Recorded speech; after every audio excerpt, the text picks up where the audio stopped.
Hello fellow tankers, bonjour amis tankistes. In this video I will present you the kind of gameplay that you don't see every day since as you will see with my squad mate Sir Anthony, we will kill and destroy 30 tanks, the two of us, and as you can see now we will end up me with almost 7,500 battle points, and Sir Anthony with almost 6,000 points. So you can imagine that this battle will be extremely disputed, and I will not spoil it more than that. Let me mention that I have obviously posted my main tutorial for this Japan map, and in particular I have also posted gameplay for this conquest battle for the central cap, but played from the south side and played in much higher BR in tier 5, tier 6. And I really advised to fight from the red side, from this side here, where you can very effectively from this position here eliminate tanks on A. And unfortunately, obviously, for the enemy in this battle, they will not do it, although that works also in low BR. So let's move to the gameplay. And obviously, I thank you in advance for keeping on supporting this channel, and fire you a few likes to the video that you would enjoy, hopefully this one. So I am playing my French lineup at BR 4.0, and Sir Anthony is playing the Russian lineup at the same BR. Two excellent lineups, probably the best I would say right now, although some other nations have excellent lineup. For instance, Sweden with the addition of the new M4, and China, for instance, with a mix of American and Russian tanks.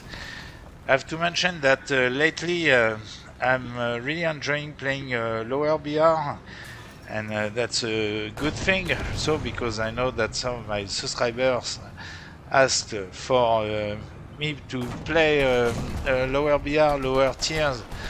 I used to play mostly in tier 6, tier 7.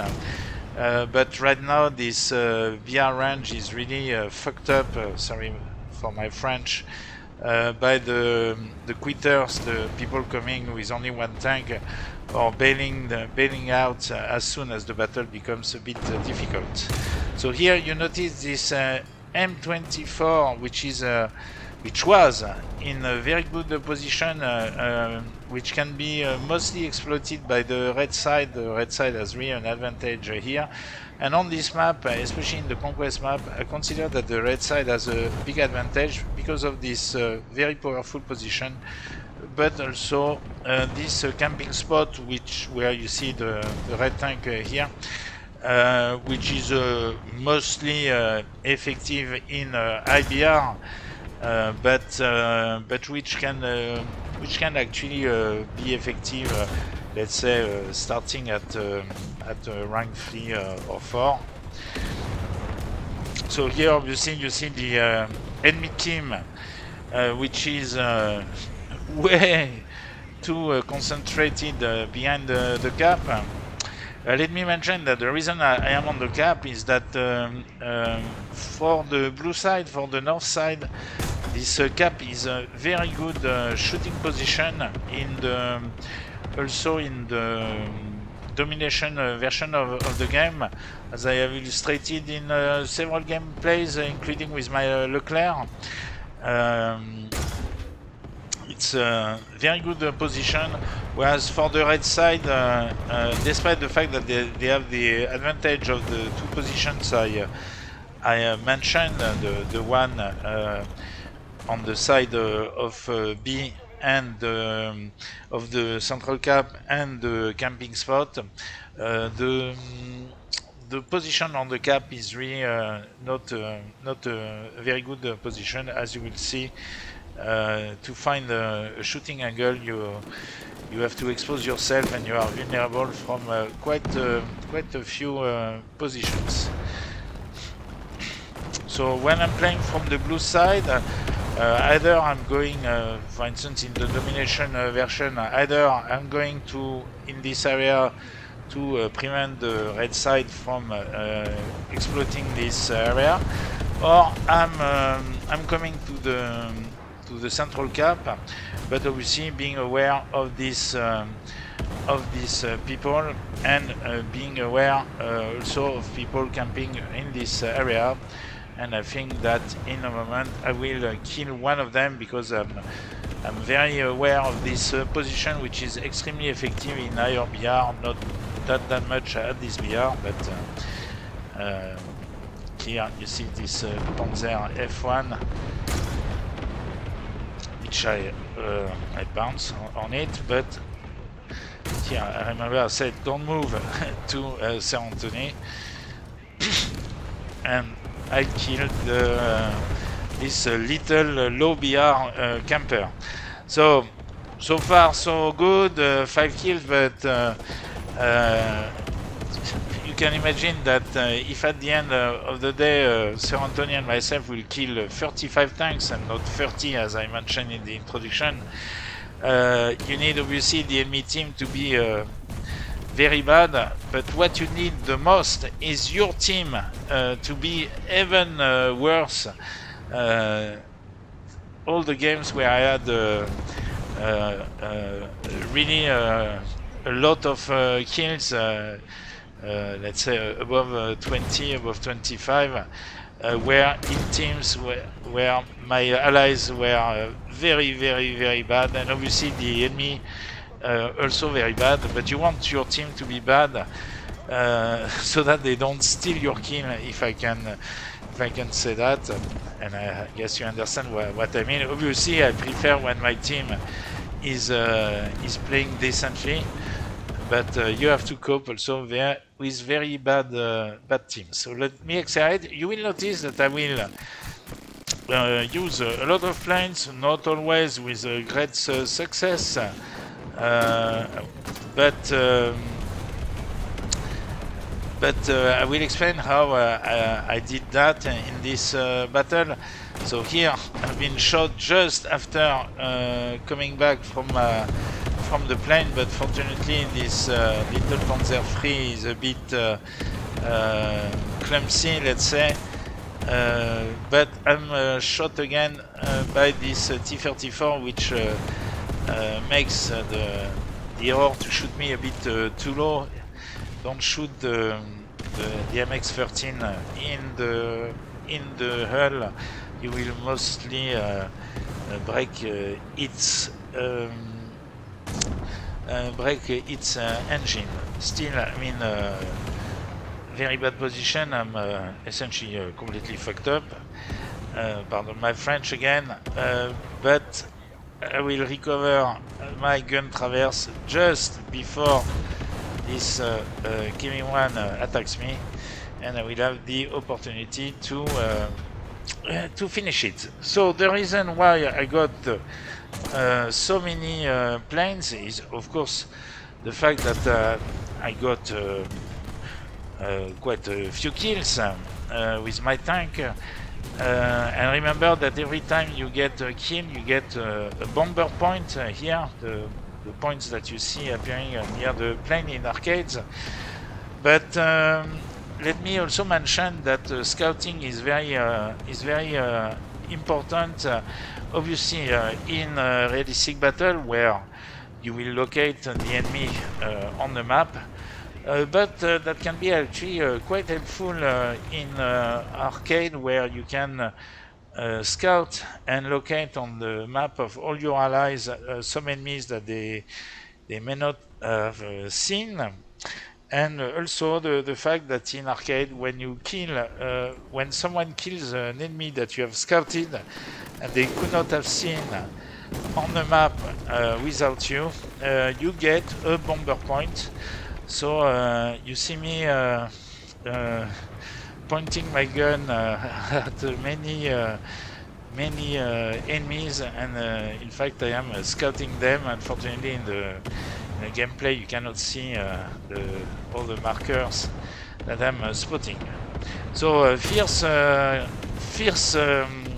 fight on the cap. Not very exciting game despite the final result, and here I don't understand what's happening. I'm pressing on the mouse and I'm not shooting anything. I cannot shoot. So here finally I shot, but now I cannot shoot again, and I didn't realize that I was actually out of shell, so I need to stop moving. Unfortunately, this Dicker Max is in the smoke that I actually shot because I was shooting smoke shells. So I'm respawning, and I'm faced with spawn killers, which is a bit stupid because we own the cap for the moment. I don't have a good angle for the KV-1, so I'm killing the other tank, and here unfortunately I took a bit too long to shoot the lower plate. Now the KV-1 has a good angle and I missed my second shot. And unfortunately my second tank is very short-lived, so obviously the battle is not finished, so I'll have to do better with my third and last tank. So I will respawn in a second to kill this KV-1, an eye for an eye, and to get to another plane. Let me accelerate a bit. So Sir Anthony is dying, but for once my bombing is good, and I'm killing 3 of the enemies on the cap, but quite a few are left. Let me accelerate. And not only you have quite a few tanks still on the cap, but you have this tank which is blocking the few allies which are left in our team. Here I'm a bit scared by this plane, so I'm hiding behind the house. You see, when you are in a light tank you have to follow a bit what's happening in the sky. And here I'm flanking the cap from this side. Usually I really don't like it, but here I make an exception. I would do this kind of move, especially at the end of a game where you have much less enemies, but in general I really don't like to go in this area where, yes, you can have a few nice kills, but ultimately you are extremely vulnerable. So I'm killing 2 guys, and as I mentioned, you are vulnerable, so I'm just escaping. I don't want to face this T-34 for the moment, and I'm joining Sir Anthony on the cap. He's on his last tank too, and as you can see in our team there is 2 miserable SPAs doing nothing. Obviously that's a kind of game where you should avoid to take an SPA and stay completely inactive, because that's money time. You have to kill a few enemies, and you have to participate to the conquest of the caps or of the cap here. So here, unfortunately, my driver has been killed, but Sir Anthony is killing the T-34 and is repairing me in a second, and we are capping A for the second time. So let me accelerate. So it's obviously the end of the gameplay. Got 18 kills, and I will get 2 more kills with a plane by killing 2 29K. Not sure that was the right tank to take at the end of the battle, although that's a very mean tank. Sir Anthony is actually a specialist of this tank. I've seen him killing something like 15 tanks with the 29K without dying. But obviously this 29k is very vulnerable from the sky, and also can be very easily killed by any tank and obviously by artillery. So at this time, at this point, the enemy will not come back. They have one SPA left, and we are looking at the final result where Sir Anthony and myself, we killed 35 tanks total, but you notice that we also capped. We are the only one in our team to cap. So obviously you could say that the enemy team was not that great, but as you notice, almost everybody in the enemy team has skills, whereas in our team many players, 3, 7, 8, 9 players have 0 kill and 3 death. So again, to have this kind of score, you need a not so great enemy team, but you need a very bad team. Obviously that happens also to everybody to have a bad game. So thank you for watching. I hope that you enjoyed this frantic gameplay. I mean, very static in the sense that I fought on the cap, but also to show you that the cap on B, on the central cap, from the blue side, is a very good position, as I have already again illustrated in a gameplay with the Leclerc that I will put also in the top right corner of the screen. See you on the battlefield. À bientôt sur le champ de bataille.